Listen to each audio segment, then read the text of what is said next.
This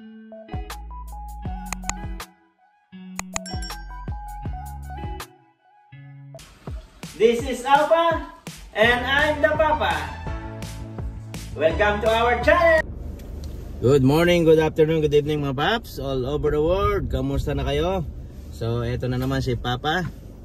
Saturday morning. Baka may muta pa.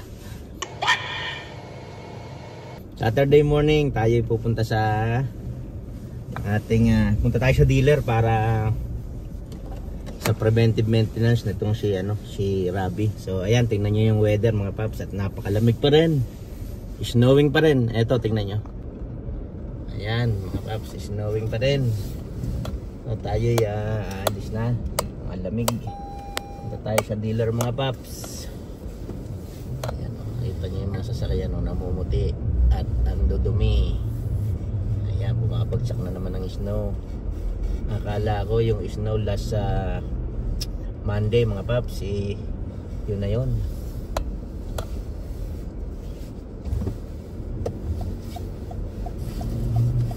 Ayan, samahan nyo ako mga paps. Punta tayo ng dealership. Kita na lang tayo ron. Let's go. Bilisan natin mga paps. At mukhang malilate na tayo. Bilisan natin.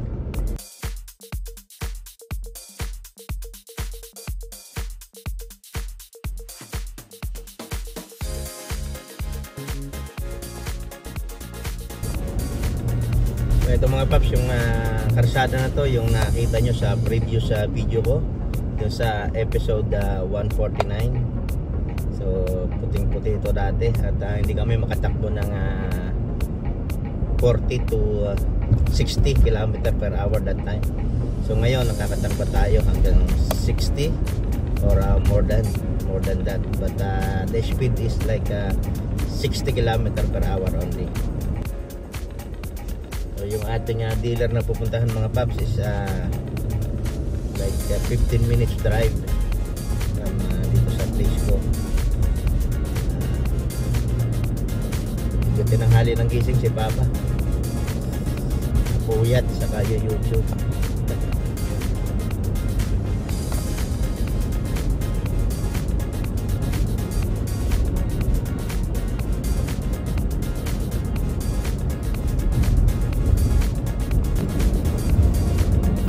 Time check, 8:02. Weather is negative 16 mga paps. So malamig pa rin. Ito na yung primary highway mga paps. Dito pwede tayo tumakbo ng 80 kilometers per hour or 90. The maximum is 90. So yan, lagi nyo naman sigurong nakikita itong video na to, itong place na to sa aking previous video. So yan, malinis na yung barsada. Halos 5 days na yung nakalipas nung bumagsak yung snow mga paps.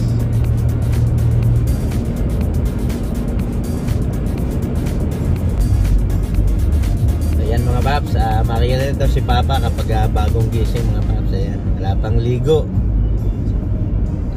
Pero naligo na naman tayo kagabi mga paps. So ayan, sabi ko nga, punta tayo sa dealership at schedule ngayon ng preventive maintenance nitong si Rabi. So nasa 59,271 kilometers. Si Rabi mga paps is almost 5 years, yeah, 5 years next month. 59 kilometers pa lang mga paps. So dito sa Alberta, dito sa amin sa Edmonton, so nag-a-average yung sasakyan dito ng 10,000 to 20,000 kilometers per year kung isa lang yung sasakyan mo, at kung mahilig kang maggala, mamasyal, yan, 20,000 mga paps. But kung hindi naman, trabaho bahay ka lang, ay nasa 10,000 kilometers per year ang makukonsume mong sa yung sasakyan. So ito naman, kaya 59,000 tayo, so almost 10,000, kasi before mga paps, dalawa yung sasakyan natin. Andun yung yung Honda Civic, yung nakita nyo na install, yung nakarnap, yung aking nakaraang video, yung episode 148 ata yun. So may isa pa tayong sasakyan, kaya hindi masyadong gamit itong si Rabi. But after that, naka-carnap nga yung sasakyan natin. So mag-isa na lang to si Rabi na ginagamit natin pang araw-araw trabaho at saan man tayo pumunta. Pero meron pa tayong isang spare doon, yung si Mazda 3. But hindi pa natin na nire-register kasi cost cutting. Kasi kailangan pa ba natin magdalawang sasakyan sa ngayon? Mag-isa lang tayong driver. Kaya andun lang muna siya, spare, in case na magkaroon ng trouble yung mga sasakyan ng anak ko. Naka-ready siya. Tawag mo lang siya insurance at i-register so magagamit na siya. So yan, malapit na ako mga paps. At eto, tingnan nyo ulit yung highway.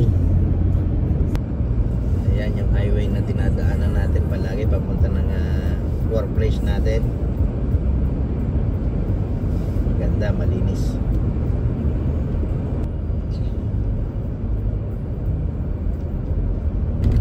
Ayan, sa next stoplight, doon na tayo mga paps. Doon na yung dealership sa bandang kaliwa.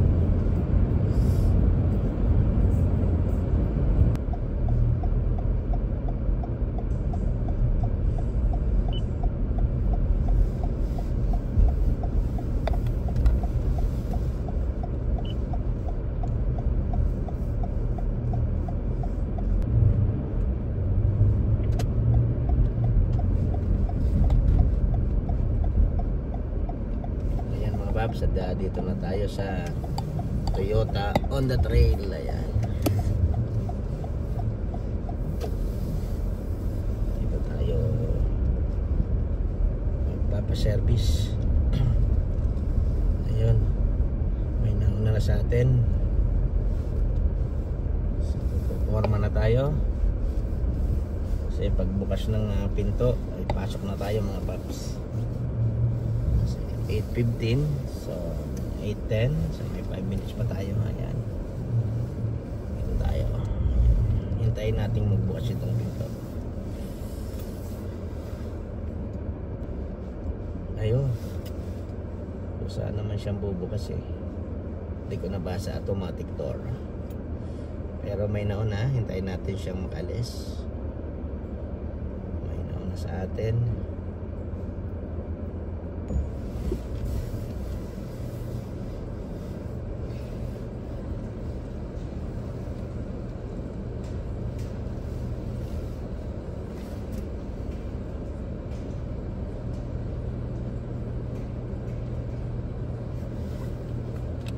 Stop.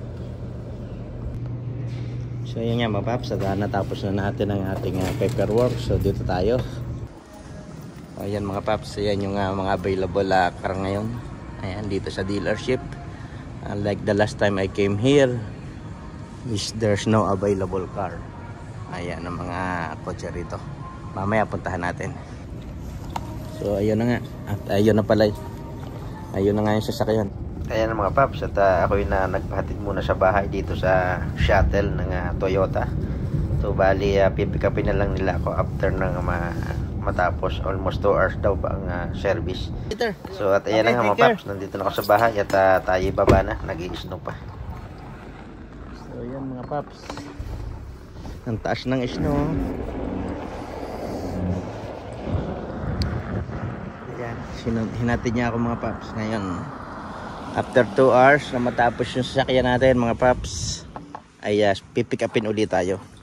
So ayan, medyo yung tapat natin ay may snow. So medyo madulas.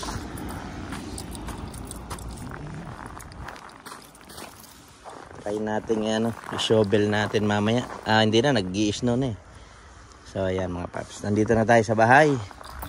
Ayan, so waiting na lang tayo ng tawag ng dealer. At anong oras tayo pipick upin. So yan mga paps, at less than 2 hours ay pinick up na ulit tayo ng shuttle mga paps.